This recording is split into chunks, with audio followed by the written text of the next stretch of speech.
Hello friends, welcome back to my new another video. আবারও চলে আসলাম নতুন একটি রান্নার ভিডিও নিয়ে। এই তো পেঁয়াজ রসুন কেটে নিলাম। এই তো ভাতটা বসিয়ে দিলাম, ভাতটা হয়ে গেছে। কিছুটা মাছ কেটে নিলাম, কচুরমুখী আর ডাঁটা শাক, তার কিছুটা ঢেঁড়স কেটে নিলাম। তারপরে মাছে পরিমাণ মতো হলুদ, লবণ, ঝালের গুঁড়া দিয়ে কিছুক্ষণ সুন্দর মতো মাখিয়ে নেব। হলুদ মাছের গায়ে সুন্দর মতো মাখিয়ে নিয়ে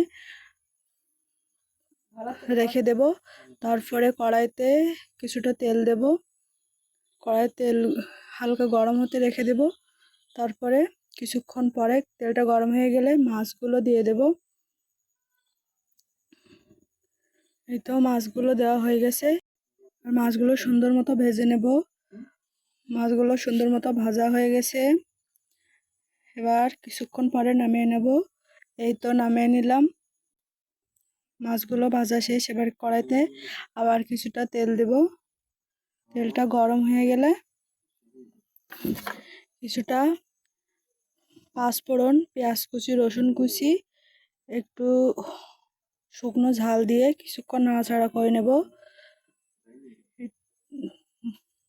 পেঁয়াজ রসুন একটু ভাজা ভাজা হয়ে গেলে তাতে আমি একটু পরিমাণ মতো হলুদের গুঁড়া, ঝালের গুঁড়া, কিছুটা লবণ দিয়ে দেব পরিমাণ মতো। দিয়ে মশলাটা ভালোভাবে কষিয়ে নিয়ে মশলায় তেল ছেড়ে দিলে কড়াইতে ধুয়ে রাখা তরকারিগুলো দিয়ে দেব।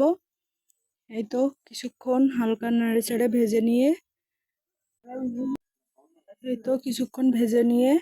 আমি রেখে দেব।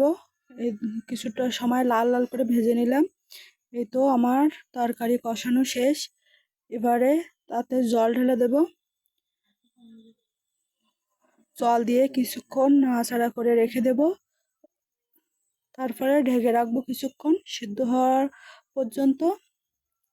এই তো তরকারি ফুটে গেছে, সিদ্ধ হয়ে গেছে। তারপরে আমি আমার মাছগুলো দিয়ে দিলাম।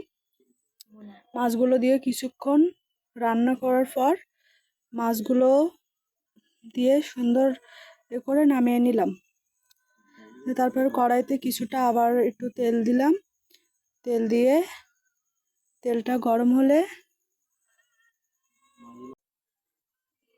গরম হয়ে গেলে আমি তাতে কিছুটা শুকনো চিংড়া মাছ, তারপরে কিছুটা পেঁয়াজ, রসুন, কিছুটা ঝালের গুঁড়ো, তারপরে একটু পাঁচফোড়ন দিয়ে কিছুক্ষণ নাড়াচাড়া করে তারপরে পরিমাণ মতো লবণ, হলুদ, ঝালের গুঁড়া পরিমাণ মতো দিয়ে কিছুক্ষণ নাড়াচাড়া করে নেব। নাড়াচাড়া হয়ে মশলাগুলো কষাই হয়ে গেলে তাতে ঢেঁড়সগুলো দিয়ে দেব। এই তো আমার মশলা কষানো শেষ, ঢেঁড়সগুলো দিয়ে দিলাম। ঢেঁড়সগুলো কিছুক্ষণ কষিয়ে নিয়ে তারপর রান্না করে এই তো নামিয়ে। এই পর্যন্তই, দেখা হবে অন্য কোনো ভিডিওতে। সবাই ভালো থাকবেন, টাটা সবাই।